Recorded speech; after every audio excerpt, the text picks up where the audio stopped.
ದೇವಿ ಶ್ರೀ ತುಳಜಾಭವಾನಿ ದೈವ ಮಾರ್ಗ. ನಮಸ್ತೆ ವೀಕ್ಷಕರೇ, ಇವತ್ತು ಇಂದಿನ ವಿಡಿಯೋ ಅದ್ಭುತವಾದ ವಿಡಿಯೋ. ವಿಷ್ಣುಕಾಂತಿ, ಲಕ್ಷ್ಮೀಕಾಂತಿ.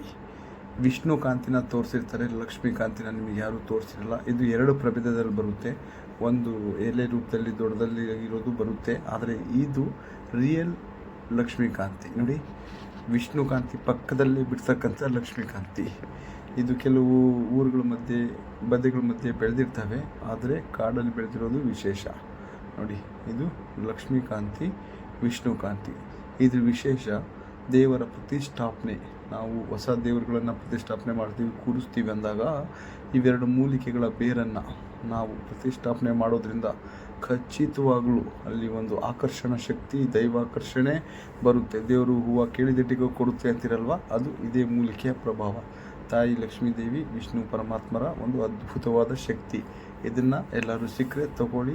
ನಿಮ್ಮದು ಆಲ್ರೆಡಿ ಪ್ರತಿಷ್ಠಾಪನೆ ಆಗಿದ್ದರೆ ಅಲ್ಲಿ ತೊಗೊಂಡೋಗ್ಬಿಟ್ಟು ಒಂದು ಒಳ್ಳೆಯ ನಕ್ಷತ್ರ, ಪುಷ್ಯ ನಕ್ಷತ್ರ, ಅಶ್ವಿನಿ ನಕ್ಷತ್ರ ನೋಡಿಬಿಟ್ಟು ನೀವು ಗುರುವಾರ, ಭಾನುವಾರ, ಅಮಾವಾಸ್ಯೆ, ಹುಣ್ಣಿಮೆ, ಹೋಳಿ ಹುಣ್ಣಿಮೆ ಬಂದಿರೋ ದಿವಸ ನೋಡಿ ಇದನ್ನು ಸ್ಥಾಪನೆ ಮಾಡೋದ್ರಿಂದ ದೇವಸ್ಥಾನಗಳಲ್ಲಿ ಅದ್ಭುತವಾದ ರಿಸಲ್ಟನ್ನು ಕಾಣ್ತೀರಾ.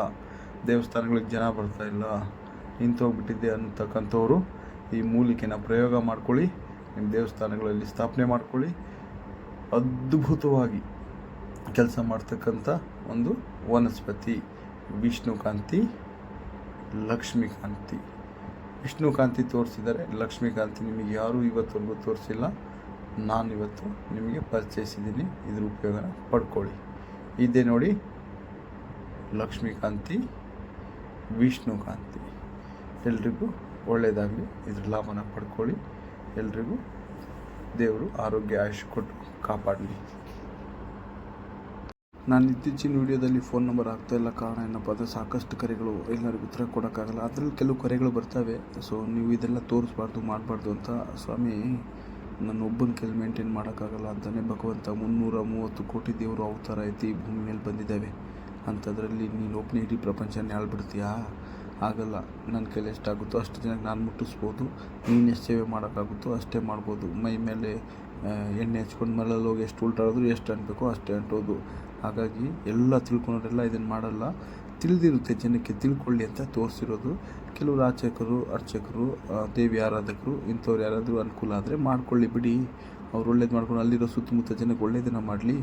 ಒಳ್ಳೇದು ಮಾಡಲಿಕ್ಕೆ, ಒಳ್ಳೇದಕ್ಕೋಸ್ಕರ ನನ್ನ ವೀಡಿಯೋಗಳು. ಯಾರಿಗೋ ಕೆಟ್ಟದ್ದು ಮಾಡೋಕ್ಕೆ ಅಲ್ಲ. ಕೆಟ್ಟ ಮೂಲಿಕೆಗಳು ಇದ್ದಾವೆ, ನಾನು ಇವತ್ತವರೆಗೂ ಪರಿಚಯಿಸಿದ ಒಂದು ವೀಡಿಯೋನು ಡಿಲೀಟ್ ಮಾಡಿಬಿಟ್ಟೆ. ಯಾಕೋ ನನಗದು ಸರಿ ಬರಲಿಲ್ಲ. ತುಂಬ ಜನ ಫೋನ್ ಮಾಡಿ ಕೇಳೋಕತ್ಬಿಟ್ಟು ಅದನ್ನು ನಾನು ಡಿಲೀಟ್ ಮಾಡಿಬಿಟ್ಟೆ. ಹಾಗಾಗಿ ಒಳ್ಳೆಯದನ್ನು ಒಳ್ಳೆಯದಕ್ಕೋಸ್ಕರ ಬಳಸ್ಕೊಳ್ಳಿ. ಎಲ್ರಿಗೂ ಒಳ್ಳೆಯದಾಗಲಿ.